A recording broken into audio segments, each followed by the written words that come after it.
Can you hear me now? Hello?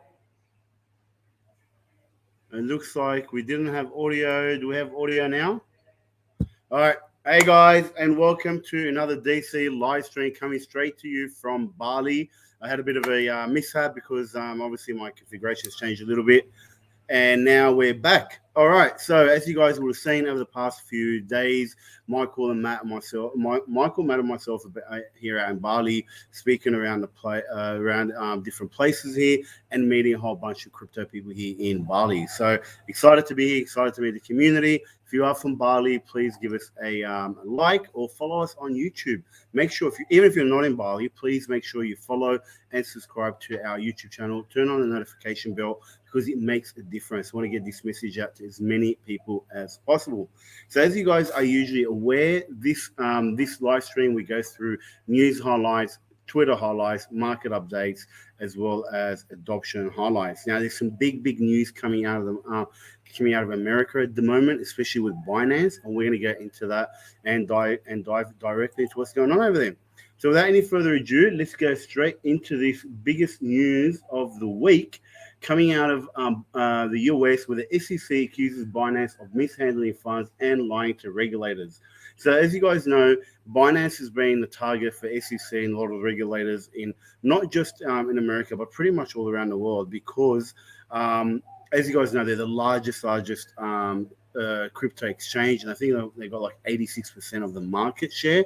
So they're pretty huge. And if you are going to take down crypto, you'd go after the largest exchange, right? So a lot of the regulators right now are going after Binance. In this article, they discussed that there were 13 charges that have been served to Binance and CZ. They've accused CZ of mishandling customer funds and moving it to his own private company. They've also accused CZ that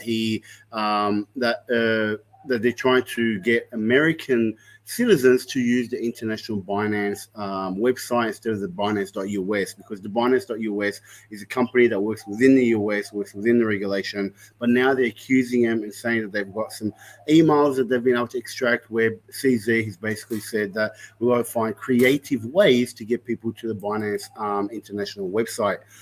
This is pretty big news because a few different organizations, including the S.E.C, as well as what's the other one called? I can't remember the name. The CFTC is also going after Binance, is going after CZ, and they're looking at bringing down Binance in America. So this is going to be very interesting because right now you've got Coinbase, who are also launching internationally. Now this has caused the price of BNB to tank overnight. So it's an interesting space to see what happens in this space. CZ has come out and said that he's been trying to work with regulators and trying to work out how he can fix this.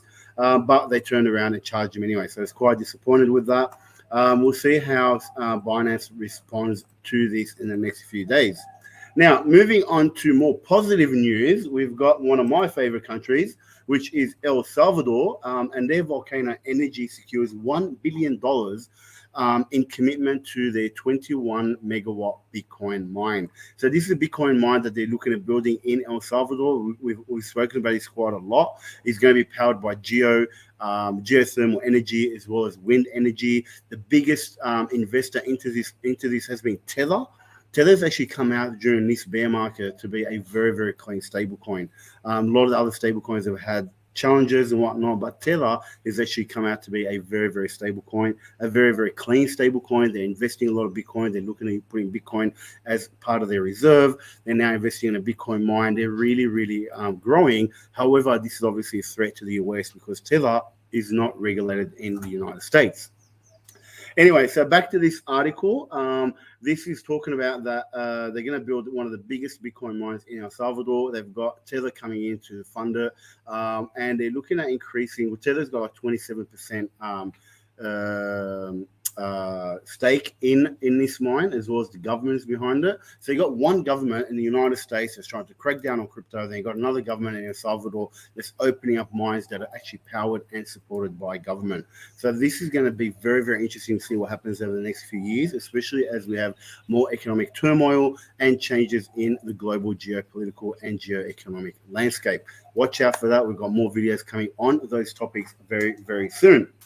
Next up, we have another one back to the United States where we've got Jack Dorsey, who is the founder of Twitter, as well as a big crypto advocate or Bitcoin advocate. He's also he's the guy behind Nostr, which is a decentralized social media platform. I haven't actually opened up an account on them yet, but something I'll be doing very shortly. It's very similar to Twitter, but it doesn't. But it's decentralized.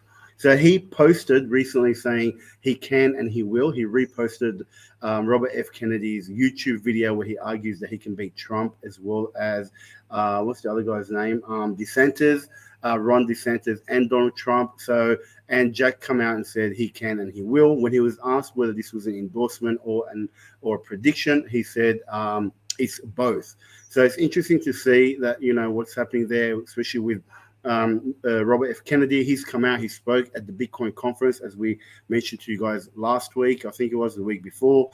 He gave a really big speech. He's the first presidential candidate to ever accept Bitcoin donations for his campaign. So it's interesting to see what happens. I think Bitcoin and crypto is going to be a very big it's going to be a very big talking point and point of discussion for the next United States election in 2024. So interesting space to see and what is going to happen over the next few months. Next up, we've got Lark Davis, and he posted that Atomic Wallet has been hacked. Tens of millions are lost already. If you're using this wallet, then move funds ASAP if you still have anything left. Look, I actually like Clark. He's actually does some pretty good content, but he's really off the mark here. There was a scare that the Atomic Wallet has been hacked, but it actually turned out to be a phishing website. The actual wallet is still safe. It was a scam that there was a phishing website. People were clicking on it thinking it was Atomic Wallet, but that was a scam. This is why it's so important to always verify. Don't trust, verify. Make sure you're on the right site. Make sure you're downloading the right app or the right wallet that you want to use.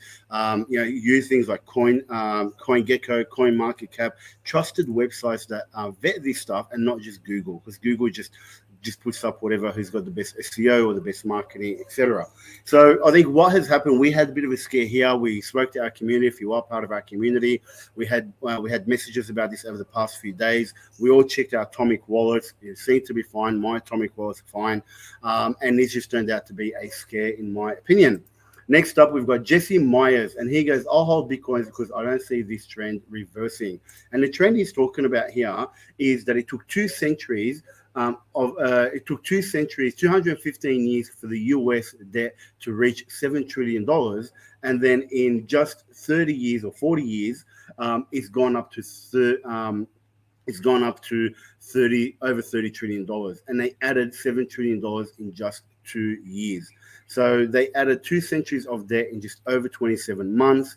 And this is why this is not going to happen, as you guys would have heard last week. They've raised the debt ceiling on in America, or they suspended, actually not raised it, they've suspended the debt ceiling, just like they temporarily suspended the convertibility of the US dollar to gold. Now they've temporarily suspended the US debt ceiling. Now, when will that come into effect, or when will that stop? Only God knows. We'll see what happens. But this is the reason why people are holding Bitcoin, because governments like the United States continue to get themselves into debt, and debt they can never ever pay off. And that can only cause one thing, which is a major crash that's going to happen in the coming years, weeks, months, whatever.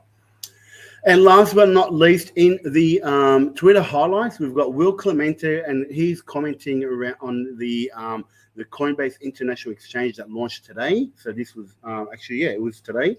The timing of the Binance news is even more interesting. Should there be continued concerns about Binance, this gives Coinbase a better chance of capturing a piece of the 86% crypto volume that takes place offshore.